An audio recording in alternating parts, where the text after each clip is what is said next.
Echo 5, do you copy? Echo 5. Echo 2, good morning. Nice of you to drop by. Feeling alright, sir? Thought we lost you. Right now, I feel like I can take on this whole podcast myself.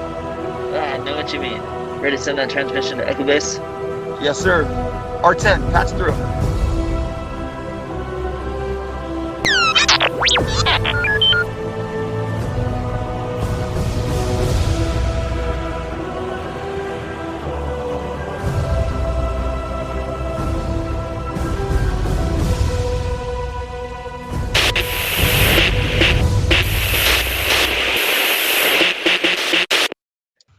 Hey guys, welcome to another episode of the Hoth Transmissions. Today's episodes, we are going to be covering the Bad Batch Season 1, episodes 12, 13, and 14. We're almost done covering the Bad Batch, and we're getting ready for the Book of Boba.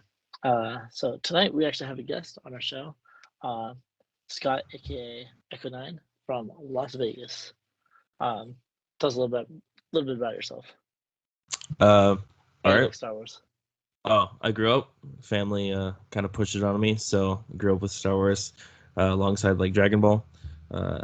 Growing up, it was one thing to play with friends, you know, like lightsaber fights and stuff like that, and choosing between the light and the dark side. Other than that, I've helped my sister get into it. I kind of keep my mom into it. I've seen all the movies multiple times, Clone Wars and Rebels, each 3 times. Bad Batch only once. Mandalorian. Favorite characters are Darth Maul and Ahsoka. So that is our guest, fellow Star Wars fan.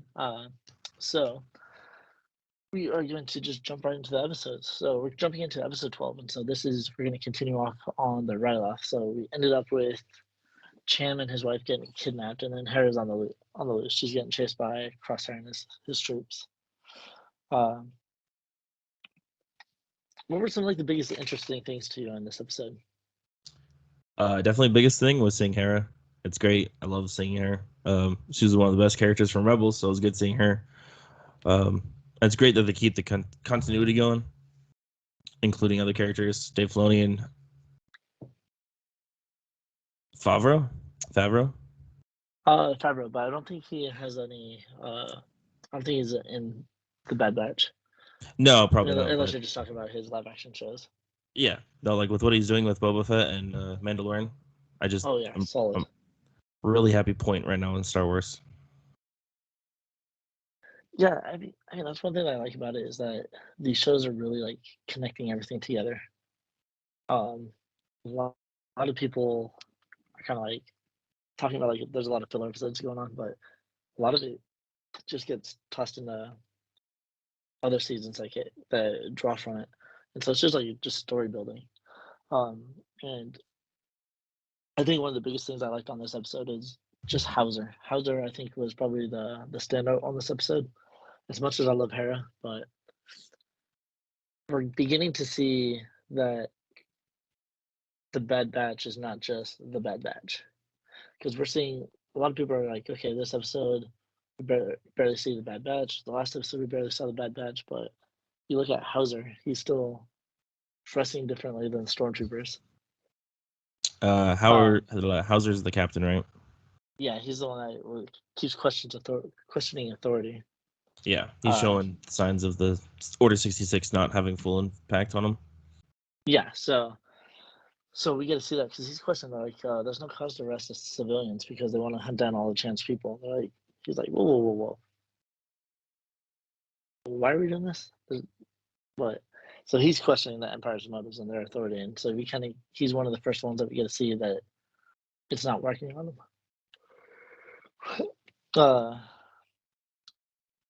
That kind of makes me reminiscent of Wolf, not being friendly with Ahsoka or Rex. Oh yeah, you're right. Yeah, so someone like Hauser's able to resist it, but Wolf wasn't. It's kind of upsetting.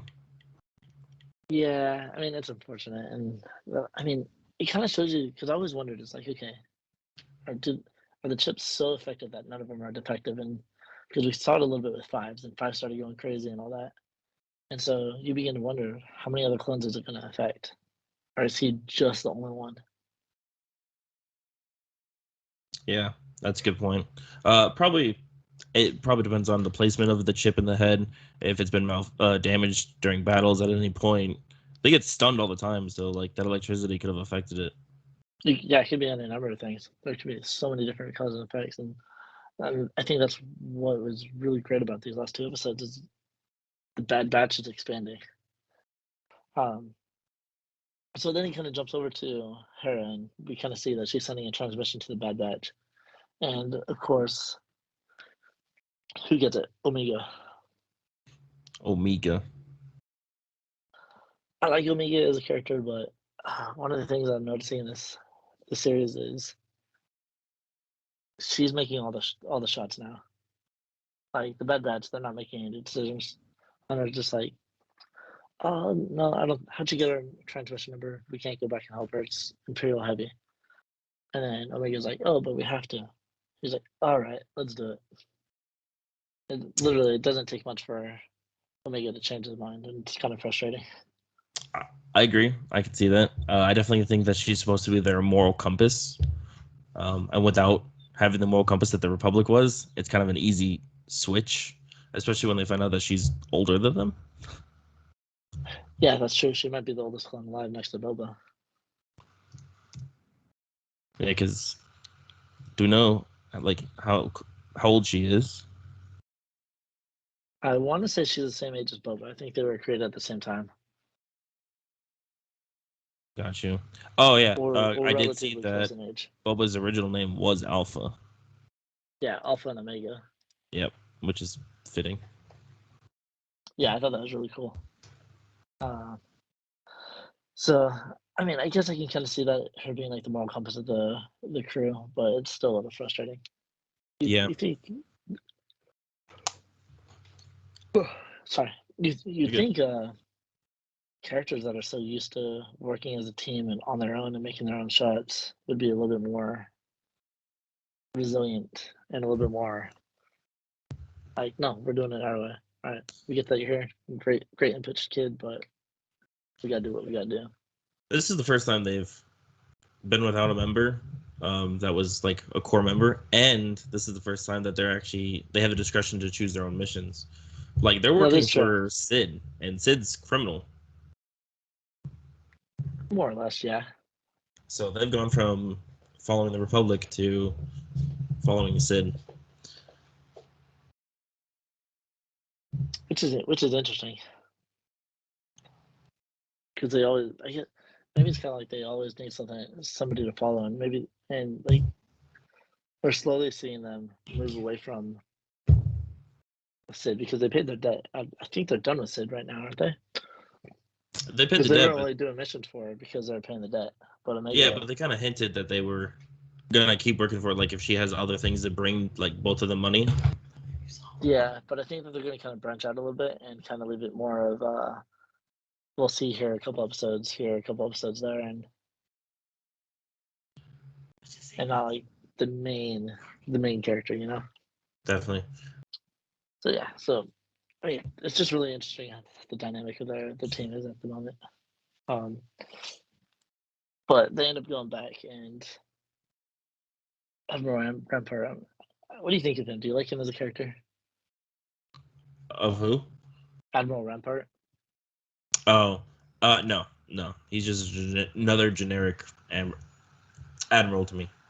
If Fair they enough. somehow brought this as like Admiral, I almost said Cad Bane. That is not the right person. He's not an admiral. I think they should have stuck with Thrawn being like one of the main. There we go. Yeah, Not Thrawn Thrawn. showed back up. I'm talking about Tarkin. Oh, you think Tarkin should have been? Tarkin should have been because at the. Oh, actually, no. They probably could have brought in Thrawn at this point because this is before Rebels. But I don't think. I think the Empire is established a little bit more before Thrawn is even comes into contact with them. If it lines up with comics, and I don't think Bad Batch has hit the Thrawn's comic era yet. What if? Okay. Here's a spitball theory. So they give us a boring admiral that no one cares about. He's just another Empire throwaway? What if this is kind of leading up to Thrawn's introduction to Star Wars being in Bad Batch, and they're the first group that he takes down? I don't see that happening, to be honest. Because that Just would be because of when Thrawn joined the Empire, he mostly was doing the Academy. He barely did anything until like later on during gotcha. like the Empire's like main rule. Tarkin might just take over as the main villain then in the future. I'm hoping because Tarkin's a very interesting character to me. Even since A New Hope, I've always been fascinated by his villainy, and I mean the Admiral. He's kind of playing a good role with it. I mean, he's like taking he knows exactly what he's doing. Like in the last episode, he had that senator shot, and now he has a way to pin it against Cham, saying that Cham is the one that tried to assassinate him and make him the villain. He's definitely playing the role that he's given, that's for sure. Oh yeah, definitely. And so they go back and they find out Crosshair is there, and there's just so many troopers there. There's like a battalion of them. Yeah, they all have like riot shields at the end. Yeah, but Crosshair still says, she's like, that's not enough to go against Clone Force 99. He's like, you need more than a battalion of stormtroopers to take care of these guys. And as the episode goes on, we kind of see that they're right. Yeah, he convinces some of the stormtroopers to stand down. Crosshair or Hauser? Hauser. Yeah. Which happens a little bit later because when Hera and Omega they come up with their plan to fly a ship and sit there and be a distraction as they head to rescue Cham. It's very interesting because again we see Hauser. He's having a conflict with himself. He's like, okay, I'm gonna disobey orders because what they're doing is wrong. So you guys take this emergency airship because they're gonna expect us walking out, not flying away. And so then Hauser walks out, and I thought it was really fascinating that, like you're saying, he convinced a bunch of troopers to lay down their shields and their weapons, and I was not expecting that one bit. Yeah, it shows that it's early on in the Empire, so a lot of them are just kind of forced into their roles, that they don't have the mentality that per se later Empire does, where it's like Empire or nothing. These guys are fresh in the Empire, and they're like, hey, he's not wrong. And it's kind of interesting, kind of like with this probably plays a part more in the later episodes with Rampart and Tarkin, where they hate the clones and struggling to, whether they're useful or not. And then you see a bunch of clones just drop their weapons and like, nope, we're not doing this. They're like, yeah, you know what? Maybe clones aren't a good idea. Let's continue what we're doing. Let's start forcing people into recruitment or recruiting people that have the same mind as us. Yeah. Where do stormtroopers come from? Like, if you know. Stormtroopers are just recruits. It's not like the First Order. They're not like abducted as children and brainwashed into the military. No, exactly, but like, okay, so comparing to like Earth, there are states that you're gonna find more people more willing to join the police force. Like, were there any specific planets that a majority of the Empire came from? I think anyone that's human populated, Gotcha. because Palpatine was a very racist being. No aliens were in the Empire except for Thrawn. Thrawn was the only one that Palpatine thought was worthy enough to join him. It is kind of funny that they don't elaborate on that enough. I'm sure they will eventually. I know in the comics, the Thrawn comic, they elaborate a little bit on that. All right, yeah. So it's just really interesting where they recruit all of the stormtroopers and whatnot. Yeah. I personally hope that we get to see more of Tarkin, less of this admiral. Like I said, I don't really care too much for this guy. Yeah, I mean, they're trying to build him as an interesting character, and I wonder if he's gonna play. What was it? The one guy from Rebels that ended up turning because of Zeb. I don't think this guy will do it, but we do see him towards the end. He's actually admiring how the Bad Batch are going against his facility, and he's like, he wishes they were fighting with him rather than against him. Do you think we'll see any other characters besides Hera? That's a good question. Maybe some other characters from Clone Wars that were kind of a big impact to the rebellion. But I mean, we saw Kanan, we saw Hera. I don't think Sabine will be necessary to be seen, and I don't Agreed. think Zeb is an important character to see. No, And I think we'll get some villains teased. maybe some more bounty hunters. Maybe we can get maybe Ahsoka will show up at some point. I don't know. We got Cad Bane. We did get Cad Bane. I would love to see Boba in the show. I would like to see him and Omega meet. Yeah, that I think is a that'd be big question. I think that'd be a really interesting pair up. Because Omega discusses seeing them in their pods when they were created. So she's got memories from then. So would she remember her own brother? Unless they were put somewhere else. But I mean, later on, she does talk about how Nalase had a special laboratory, and that's where the alter clones were. And so Boba was definitely an alter clone, so he must have been there, unless she was created right after him, So, or she was done in secret, and maybe Django didn't even know about them. ooh, they like made him one and then made themselves one. Yeah, Yeah, that's a possibility. Yeah, because she's the highest concentration of his DNA that's left. yeah, exactly. Oh, they probably will go after Boba then. Because if they're after her for that reason, they might go, okay, look, she's got the Bad Batch. Our attempts have failed. Let's go after this one instead. Yeah, And, we'll probably get to see them meet. yeah. So overall, episode 12 was pretty cool. I just like how it ended with Crosshairs like requesting to hunt them down now. And Yeah. so now we know what the final episodes are going to be about. Yeah. And kind of the big build up for the whole season. That's what everybody's been waiting for. Yeah, and we definitely will get that. Oh yeah, can't wait for it. But we still have to wait a couple episodes because the next episode jumps in. They return to Ordmentel. Anyways, they return, and I hate to use the word filler episode, but that's kind of basically what this episode is. I don't see any importance of this episode just yet. But I mean, there is a really cool thing that when they do return to Ordmentel at the start, the two swoop bikes that fly overhead. The second one is piloted by an Aqualish wearing the same outfit as a Kenner's 1978 Walrus Man action figure. So I thought that was kind of cool. They're continuing to pull from a lot of the EU. They're pulling a lot from a lot of the original stuff. Even with Rob McQuarrie, they're pulling a lot of art and stuff and implementing it into a lot of the new stuff. And so I thought that was pretty cool.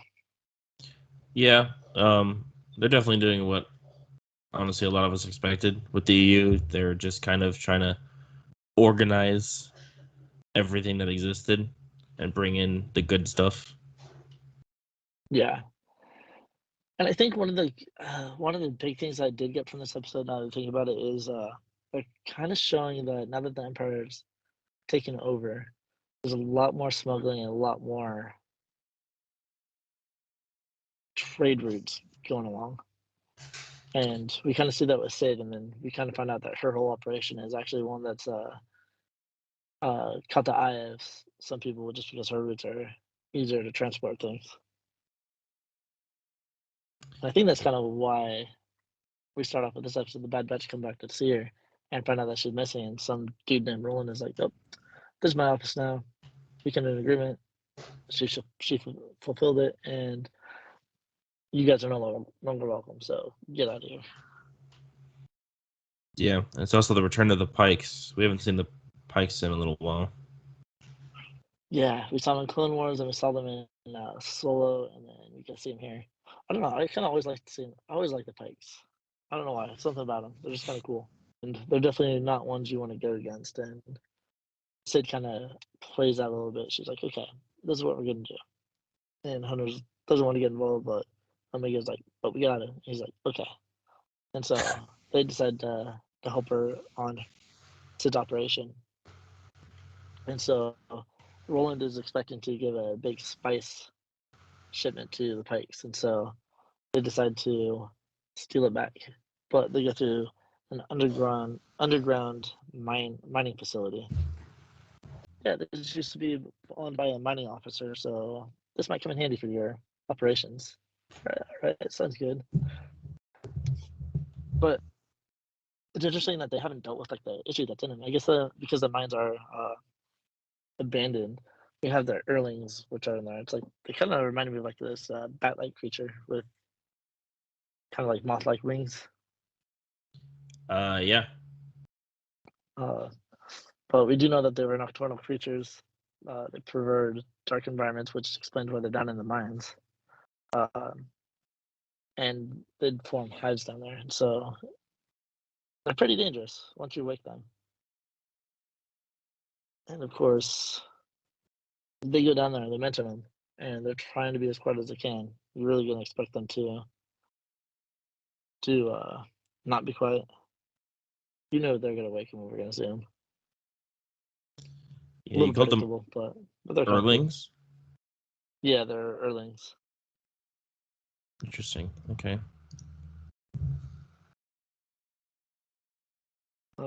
But while they're doing that, Omega is trying to distract Roland so they can get in there in and out.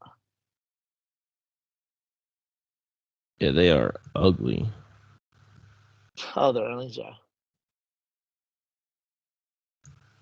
I just And pulled up a so picture. they were successful in their mission, but they lost a lot. They dropped a lot of it down, and so they come back up, and we see that the Pikes actually kidnapped Roland and Omega. And then the Bad Batch come, and we see that they're just chilling there. They're like, "All right, well, we need our spice back, or you guys are dead." You know, reasons.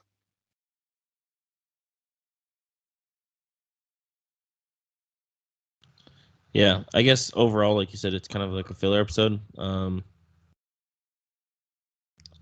enjoyed it. It was a fun episode. I mean, they're always enjoyable episodes. Like, I always enjoy them. The ones usually involving other creatures that impact. I don't know, like Mandalorian, they had the spider episode. In Clone Wars, they had a few different episodes involving different swarms of animals. They're always That's true. like They filler do like episodes, using a but lot of bug-like creatures in the Star Wars creature yeah, list. yeah, it's always the unknown areas. Yeah, but we see like a little bit more in the crime syndicates, like we see in Solo, where between the Pikes and the Crimson Dawn. Crimson Dawn wanted to send in a solo group so they didn't start a war with the Pikes. And then Sid is kind of playing a little bit on that here. Is that Roland's parents are kind of a big deal. Yeah, they're touching a lot more on the crime syndicates in the movies, in Clone Wars. They kind of touched It's on always it been in fascinating to me, to be Rebels. honest. They kind of mentioned smuggling. I think they're kind of really getting into the dirty jobs of the Empire. It's not just Jedi versus Sith, Rebels Yeah, versus Empire.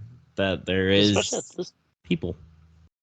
yeah, because especially at this time, the Jedi are done, and you only got the Inquisitors and Vader basically outside of Palpatine, but Palpatine probably doesn't get out much, and so Sid is like, all right, well, let's let's just say it all got lost and it was just a bad deal, and just call it a day, so you don't start a war. And the Pikes cut off one of Roland's horns,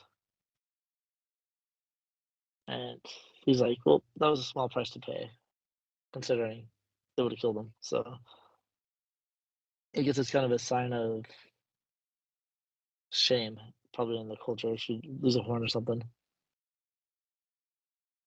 Possibly, it's definitely a possibility. I don't know. It might be brought back up later. He's probably gonna be a recurring character. Yeah, I wonder if we'll see him again. But Omega lets him keep Ruby, and she's like, well, if Ruby likes him, then he must not be a completely bad guy. I Get it, think Omega. I think Roland is gonna be These life lessons. their equivalent of a Zago. You know what? He could be. Now you mention it, yeah. Because he looks so much like him. So there's that character. You can draw the similarity there. But when you first met Vizago, he wasn't the greatest, and then throughout the time, he still wasn't the greatest. But it was like someone they tolerated over time. Yeah, true. I Or mean, maybe there's just so much they can. There's just so much they can do. I mean, like you said, like a filler episode, but with Dave Filoni, there's really no filler episodes. It's build up episodes, and so maybe they are trying to build up this character, introduce him, and use him later. That's kind of what I'm getting from it. Because otherwise, I didn't really see any point to this episode. um. Do you think we're gonna see? Because discussing like other characters, do you think we're gonna see Hondo? I imagine he'll show up at some point. I mean, it's Hondo. He's always got to show up. Because I didn't expect to see him in Rebels, and there he was. That's true. That's true. I mean, Hondo is a very unpredictable character. Hell, Yeah, he's part of Galaxy's Edge now, or what is it? I forget the name of the planet is to use for it, but he's like a main figurehead now too, and so it's interesting. I definitely think season 2 is gonna involve a lot more crime syndicate stuff. I'd imagine so, and a lot more empire building. Oh yeah, definitely. They can't just be like, all right, Empire's built. Yeah, because we're seeing it the eyes from the eyes of the clones, and we're kind of getting a little bit of the eyes from the people that are being involved with it, especially with the 2 episodes where we saw that the empire was trying to take over. We got to see it from the eyes of the actual people. It's like, okay, all right. Empire pretending to be nice, they're pretending to protect us, but no, they're just trying to hold a grip.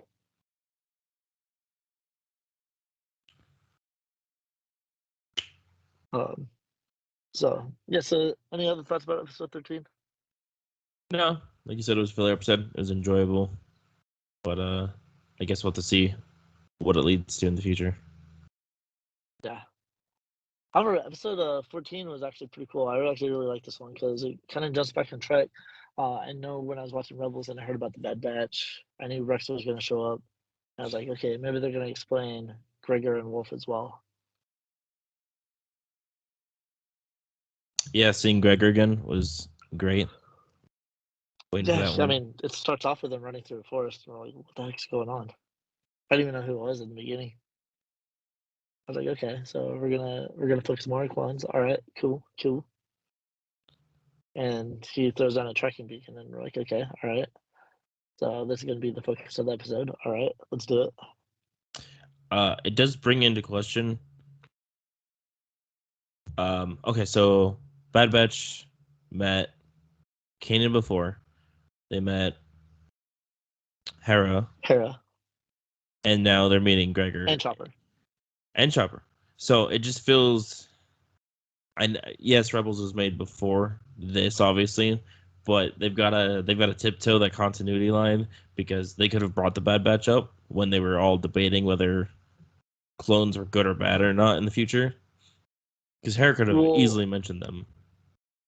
and who's to say that her and Kanan never had those discussions? You know, Yeah, but that's because Kanan's experience is he's like, nope, we killed all the Jedi. He just seemed very one track. Like he didn't even consider uh, the clones until Rex shows up, yeah, and he even had a hard time with that. And they're standing there helping him, fighting alongside him. So talking about it's one thing, but you got to see it to believe it. true. So I And don't speaking think of, they should touch on too many Rebels characters that could have influenced any of those decisions. no, but I mean at the same time, I mean it's the beginning of the Empire, but it's also the beginning of the rebellion because we also saw Saw Gerrera, and so we're kind of seeing these guys kind of pull on Ahsoka in a sense where they don't really want to get involved, but because of who they are, they're soldiers. They're gonna get pulled into it. And I'm assuming they're gonna probably be dead before Rebels era even starts. You think they're gonna the Bad I Batch? expect them to. Because the Emperor is heavy on them. Yeah, it doesn't seem like their fate's too great. And if not, then like where are they in the future? And they definitely have to explain it if they keep them alive. And I love a lot of the characters that Filoni comes up with. But not every single one of them can survive all the way to Return of the Jedi, you know?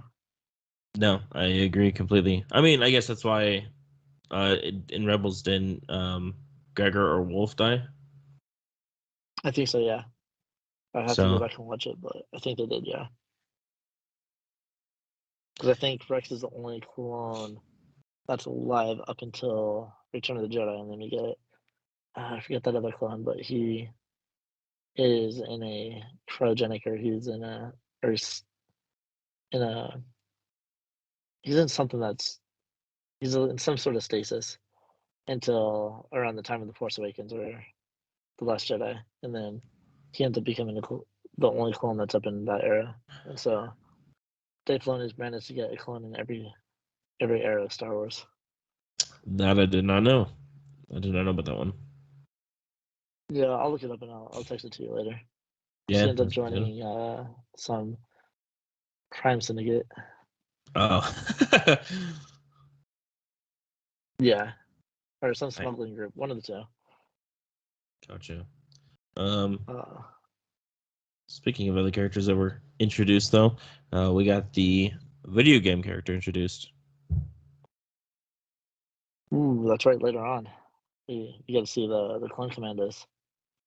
Yes, sir. Because I know when they're there, because Rex contacts them, they end up going back to the facility because they want to rescue this mysterious clone, which obviously we know it's Gregor, and so they run into the clone commandos, which I was actually so happy to see because I know they made them canon in Battlefront, and they sort of made them canon in Clone Wars, but here we actually get to see them in action. It's pretty cool.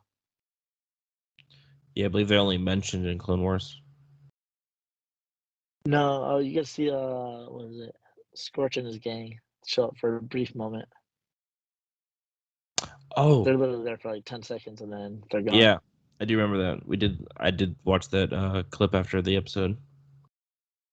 Yeah, it was pretty dope. That was probably one of the exciting moments of Clone Wars for me, just because I played the Republic Commando and I'm like, yes, yes, some really cool characters. I quite enjoyed that game, and they made the droids and the Geonosians a lot more intimidating than they are in the TV show and movies.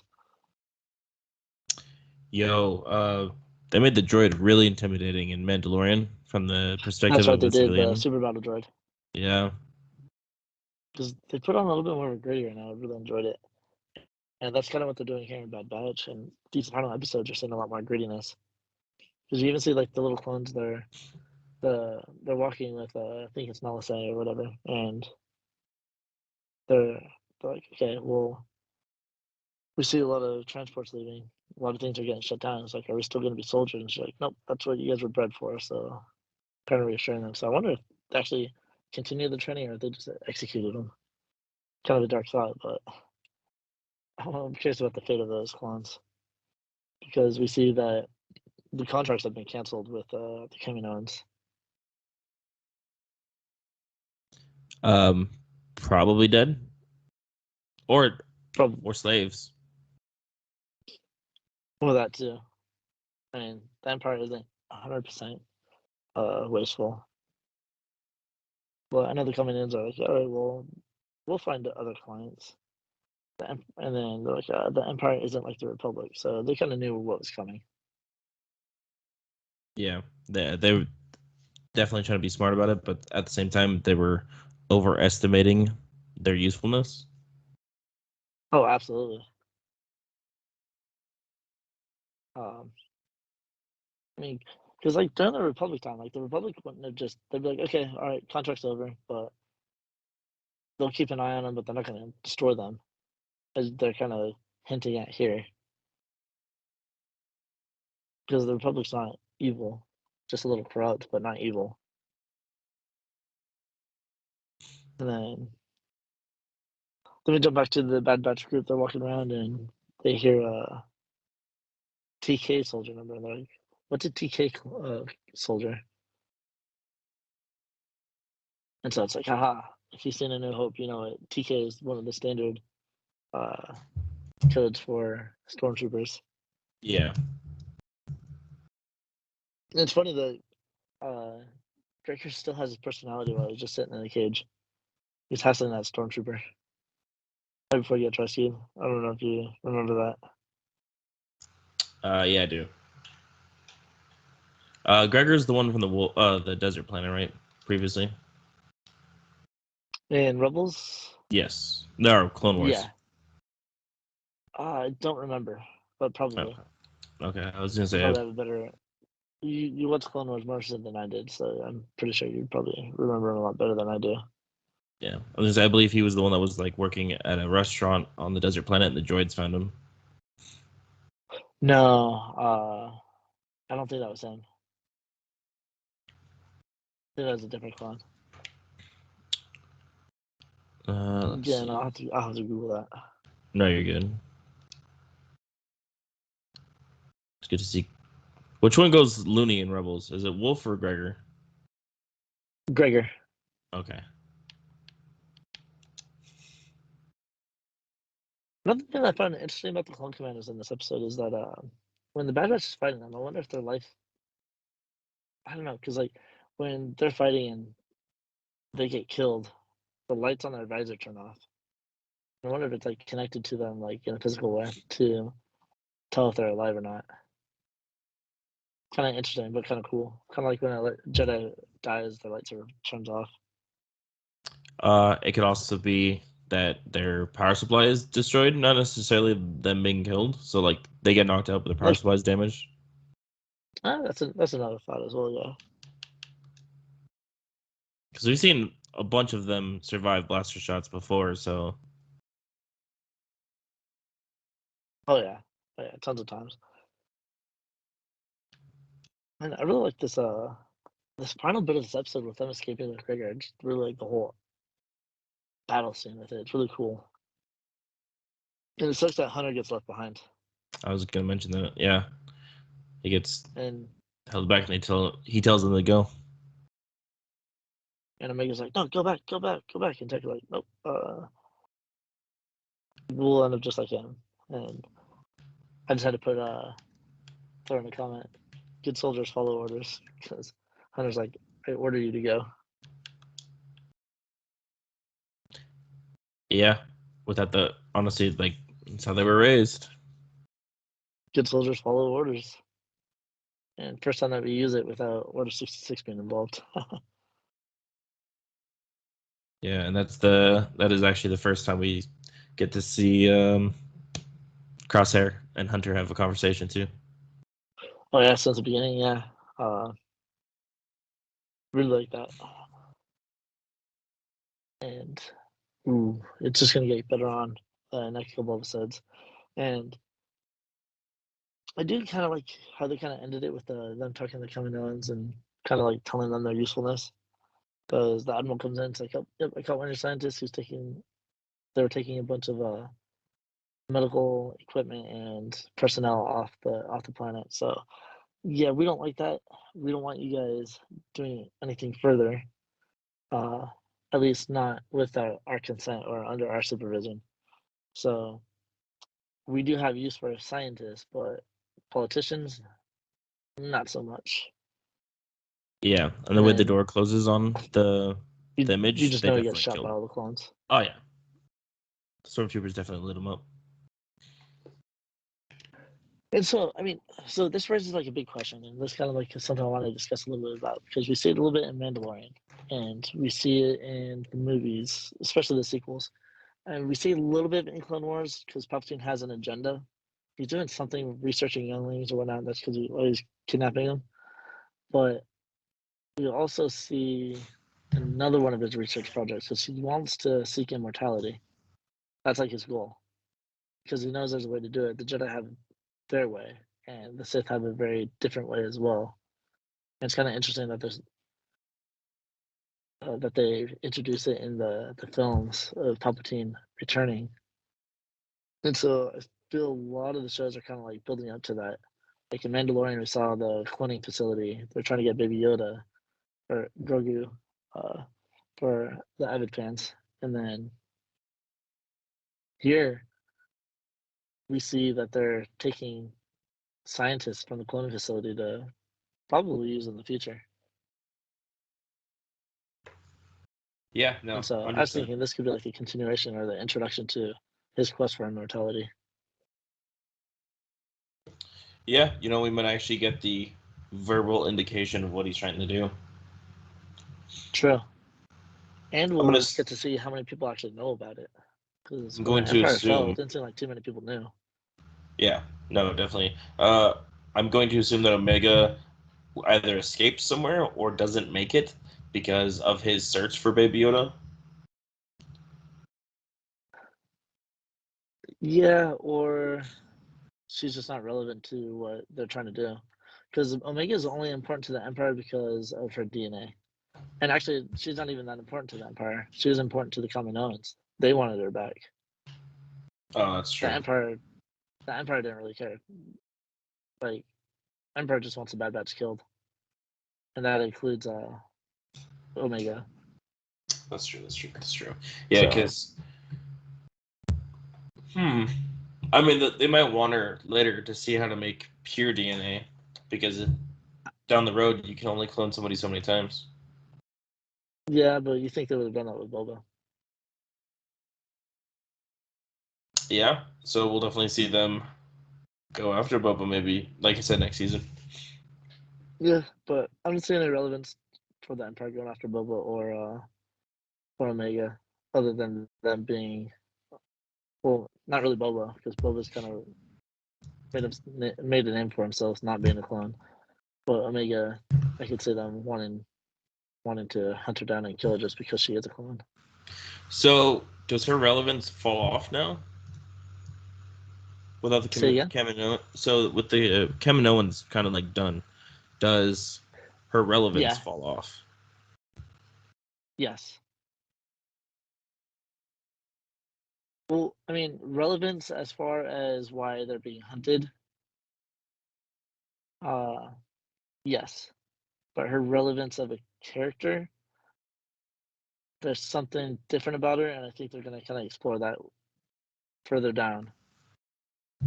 You think she's force And sensitive? you also got to remember the scientist that wanted her, or yeah, one of the scientists that wanted her is still alive, and that she's in the Empire's control. So maybe she convinces them, the Empire, of wanting to keep her for some reason.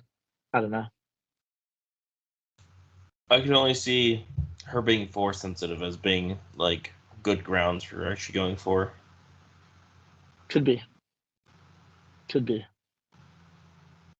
And I wonder if they're gonna delve more into that into the next season. But honestly, I really hope she's not force sensitive. I think that'd be kind of lame. She'd be the first clone. And they might bring it up that other clones were force sensitive too, just not nearly as strong or potent as she was. Or maybe she can only be force sensitive because she's a pure DNA clone and not altered. And they could go into that too. So they might be Yeah, able to answer the question for people. yeah, but then we run into the whole prequel era of annoyance when midichlorians were announced and people were like, the force is supposed to be a mystery and not. We hate hearing the science behind it. I mean, it's funny that everyone's got that view because like Star Wars is such a science heavy show with the Empire, Oh with yeah, heavy. cloning and stuff. Like they're gonna have to get into it. I mean, I think they will, but I mean, me personally, I think that they should develop her character in a more special way than the Force. What is Like more if she's special than the resistant to the Force? Force, I don't know. Oh, resistant to the Force. See, that'd be interesting because the comics had like that whole species that was resistant. Yeah, and I know. I wonder if they're gonna pull off of the comics and the books because I know the Yuuzhan Vong were like a huge thing for why the Palpatine created the Empire. I mean, technically he was doing it in a very evil way, but for dominance. But he felt it was the only way that he could protect the entire galaxy as a whole from this invasion. Yeah, And so, I think the I don't know what do you call it, the trequels, the sequels. oh yeah, just the expanded universe. Like I think they should have dealt with that, not necessarily ending with Oh, the sequels, Palpatine's yeah. bringing back. Yeah, Yeah, I mean, they should have done what they're doing with like the High Republic. I think they should have just had Luke train a bunch of Jedi, and it's some new threat. Not necessarily to use them long, but like just a threat that will challenge the Republic or even the rise of the Jedi, and not necessarily been Sith. I think they would have been. I don't know if you remember like Shadows of the Empire, where they had Prince Shizor, and his that was when Black Sun was first introduced. I think it would have been a great opportunity for them to bring in Black Sun and let them kind of rise in power as the Republic is trying to rebuild itself. Black Sun was during the Clone Wars. Got it. Yeah, they were introduced in the Clone Wars, and I was so happy about that because you had Prince Shizor's race in there, and he was a very formidable foe. But that's saying if they're gonna not use Shadows of the Empire and kind of because he ended up dying right there in between between 5 and 6 is when he's introduced, and that's when we get Dash Rendar and we get all these interesting side stories. Yeah, there's a lot that Bad Batch can do. Yeah, I'm excited to see what the future of the show is. I can't wait to see the next couple episodes and discuss them. Um, but and I'm liking the first season. I know a lot of people said that it was kind of very underwhelming and disappointing, but honestly, you're not gonna like everything. I keep saying this a lot, but not everything's gonna be a hit. But you can enjoy it for the ride. Enjoy the ride. Oh, definitely. I mean, anything that because I like the world building. I like a lot of the lore. And if they can introduce something that's going to add to the lore and make it a little bit more interesting, cool. I don't need action every episode. I just want a good story and see some type of relevance. Um, but we'll be seeing a lot more of it. They're really building something. I can't wait to see how it unravels or unfolds. Um, so yeah, overall, I mean, these last few episodes are pretty good. I like that they're connecting everything together between all the shows and the movies, and so that's pretty solid. And interested to see what they're going to do with the Mega. I love it. I know we kind of went off topic in some wild theories with the character, but I feel she's going to be. She has some relevance, and I just don't know what they're going to do with her yet. It'll be interesting to see what they do. Uh, but any final thoughts? Um, I think if anyone's gonna survive, it's gonna be her. Yeah, I think so. Like her and one member. Probably Wrecker. Yeah, I mean, they might Hunter might die just for like an emotional scene, just to pull out everybody's emotional ties because of their relationship. Yep. Uh, it's either Wrecker or Tech to me. I think will survive. Yeah, I definitely think that she's gonna survive with one member, and that's how they're gonna end it. And then it's gonna have some relevance to something in the future, and then we'll see her pop up in either the Book of Boba Fett, Mandalorian season Yeah, 3, something. yeah, interesting for sure. Um, but all right then. Well, guys, that wraps it up for the Hoth transmissions. So, guys, just remember, give us a like. It'll help. It'll help spread our podcast on YouTube so people can be able to find us and see us. Also, check the links in the description. We got one for our Discord. Go ahead and join there. We're having tons of discussions over there and talking about everything Star Wars. Check out our Instagram. You can see all our posts that we do there. You can interact with us there. Um, Also, if you're looking for some cool shirts, we got some cool designs. So click the link for our storefront. We know you love the designs. All right, and may the force Be with you. and transmission.